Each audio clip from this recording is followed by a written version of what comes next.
सोमवार को यूक्रेन रूस में फिर होगी बातचीत। तीसरे दौर की मीटिंग को लेकर रूस का आरोप, बैठक रद्द करने के लिए अब बहाने बना रहा है यूक्रेन। यूक्रेन की भारत से अपील, कहा पीएम मोदी करे पुतिन से बातचीत। इजराइल के प्रधानमंत्री नेफ्ताली बेनेट अचानक मॉस्को पहुंचकर पुतिन से मिले। इजराइल के पीएम अचानक रूस के दौरे पर पहुंचे हैं, जहां उनकी रूसी राष्ट्रपति पुतिन से हुई मुलाकात। इजराइल के रूस यूक्रेन में की मध्यस्थता की पेशकश की है। यूक्रेन के विदेश मंत्री दिमित्रा कुलेबा ने फिर रूस को धमकी दी, कहा कि पुतिन यूक्रेन को उसके हाल पर छोड़ दे, रूस के लोगों की जान बचाओ, रूस बर्बाद हो चुका है। क्वाड की बुलाई गई है आपातकालीन बैठक। अमेरिका, ऑस्ट्रेलिया और जापान के साथ भारत भी रहेगा मौजूद। ताइवान को लेकर चीन पर क्वाड की नजर। रूस की सेना का दावा, सुमी में यूक्रेन की सेना ने इराक के 9 सैनिकों को बनाया बंधक। इराकी सैनिकों की हत्या करके इल्जाम रूस के सिर पर लगाने की यूक्रेन कर रहा है साजिश। रूस के राष्ट्रपति पुतिन का दावा, कहा यूक्रेन का सैन्य ढांचा बर्बाद हो चुका है, अपना लक्ष्य हासिल करके रहेंगे। सीज फायर के ऐलान के बीच यूक्रेन के राष्ट्रपति जेलेंस्की ने लोगों से वापस लौटने की अपील की, कहा अब डरने की जरूरत नहीं। तुर्की के राष्ट्रपति एर्दोआन का दावा, यूक्रेन के राष्ट्रपति जेलेंस्की पुतिन से अंकारा में मिलना चाहते हैं। एर्दोआन ने पुतिन को ये जानकारी दी। यूक्रेन की न्यूज एजेंसी का दावा, यूक्रेन ने अपने देश के एक वार्ताकार डेनिस किरीव को मार डाला। डेनिस 2 दौर की बातचीत में शामिल थे। दगाबाजी के शक में हत्या की गई। यूक्रेन की सेना ने रूस के एक और विमान को मार गिराने का किया है दावा। पायलट को बंधक बनाया गया। रूस ने कहा उसने यूक्रेन के 4 Su-27 विमान गिराए। खार्किव में रूसी सेना से भिड़े यूक्रेन के नागरिक, लोगों ने रूस के सैनिकों को रोका, जमकर किया विरोध प्रदर्शन। रूस वापस लौटने की बात करते रहे नागरिक। रूस ने यूक्रेन के मिलिट्री बेस पर किया कब्जा। रूसी रक्षा मंत्रालय ने वीडियो जारी कर किया दावा, खेरसॉन क्षेत्र में राडेंसक गांव के आर्मी बेस पर अब रूसी कब्जा।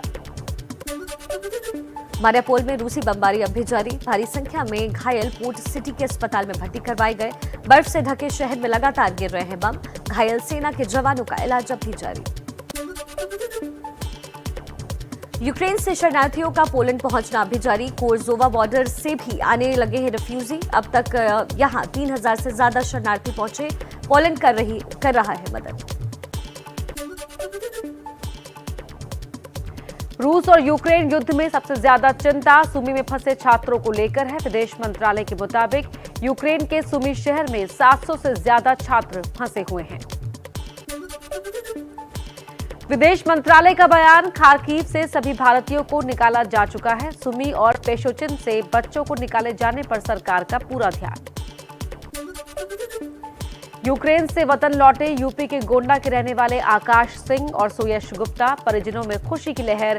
गोंडा के कुल 14 छात्र गए थे यूक्रेन, अब तक 8 छात्रों की वापसी। कैंप से जब हम लोग करते हैं एयरपोर्ट के लिए निकले तो वो अपने एम्बेसी में बस करी थी, मतलब भारत सरकार ने, और वहाँ से फ्लाइट करके भारत सरकार ने हमें यहाँ तक पहुँचाया, इंडिया तक। जो भी बच्चे हैं वो खार्किव और कीव से, उनको भी निकाला जा रहा है लगातार, और वो भी बॉर्डर्स तक पहुँच रहे हैं।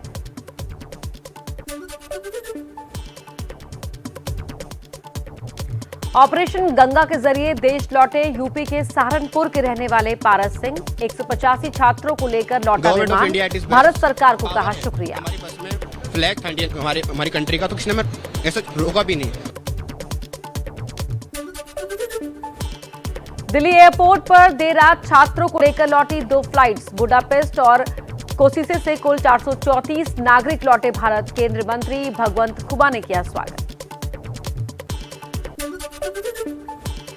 यूक्रेन की जंग में फंसे भारतीय छात्रों को लेकर लौटा विमान मुंबई में उतरा।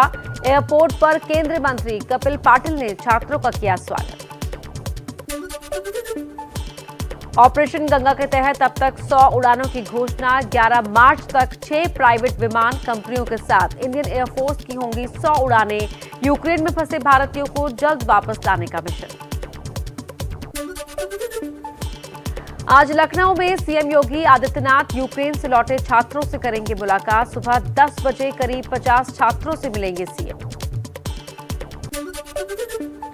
आज प्रधानमंत्री मोदी का पुणे का दौरा, पुणे मेट्रो रेल परियोजना का करेंगे उद्घाटन। निगम परिसर में छत्रपति शिवाजी की मूर्ति का भी करेंगे अनावरण। पुणे में कई विकास परियोजनाओं की आधारशिला रखेंगे प्रधानमंत्री मोदी। आर्ट गैलरी का करेंगे उद्घाटन तो सिम्बायोसिस विश्वविद्यालय के स्वर्ण जयंती समारोह में करेंगे शिरकत। गाजियाबाद में आज गृह मंत्री अमित शाह सीआईएसएफ के 53वें स्थापना दिवस समारोह में होंगे शामिल। मुख्य अतिथि के तौर पर समारोह में करेंगे शिरकत। आज से दिल्ली एनसीआर में महंगा हुआ दूध। द डेयरी ने 2 रुपए बढ़ाई कीमत। इससे पहले पराग और अमूल बढ़ा चुके हैं दाम।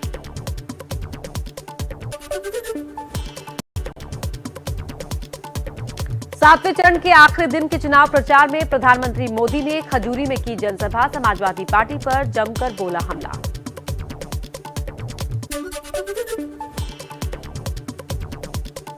कल आखिरी चरण की वोटिंग से पहले बीजेपी ने मोदी की योजनाओं के दम पर भरी जीत की हुंकार। अखिलेश ने ताबड़तोड़ रैलियां कर साधा बीजेपी पर निशाना। चारों राज्यों में फिर से सरकार बनाने जा रहे हैं।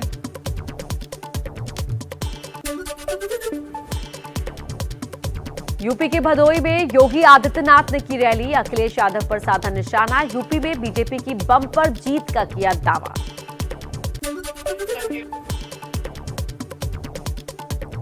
सातवें चरण की वोटिंग से पहले जौनपुर में अमित शाह ने किया शक्ति प्रदर्शन। बीजेपी प्रत्याशी के समर्थन में निकाला रोड शो।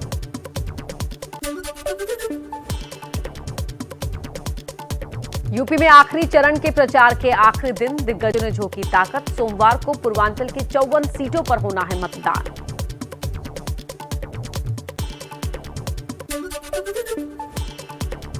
यूपी के भदोही में बीजेपी अध्यक्ष जेपी नड्डा ने भरी हुंकार। मंच से एसपी, बीएसपी और कांग्रेस पर किया हमला। यूपी में बीजेपी की जीत का किया दावा।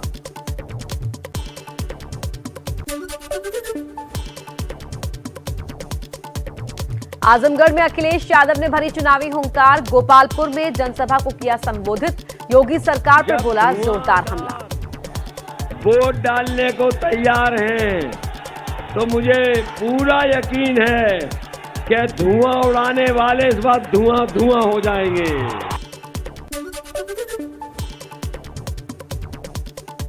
वाराणसी में बीएचयू के छात्रों ने मानव श्रृंखला बनाकर लोगों को वोट डालने के लिए किया जागरूक। कल 54 विधानसभा सीटों पर डाले जाएंगे वोट। मणिपुर में विधानसभा चुनाव के दूसरे चरण की वोटिंग हुई। कड़ी सुरक्षा के बीच 6 जिलों की 22 सीटों के लिए डाले गए वोट। 10 मार्च को आएंगे नतीजे।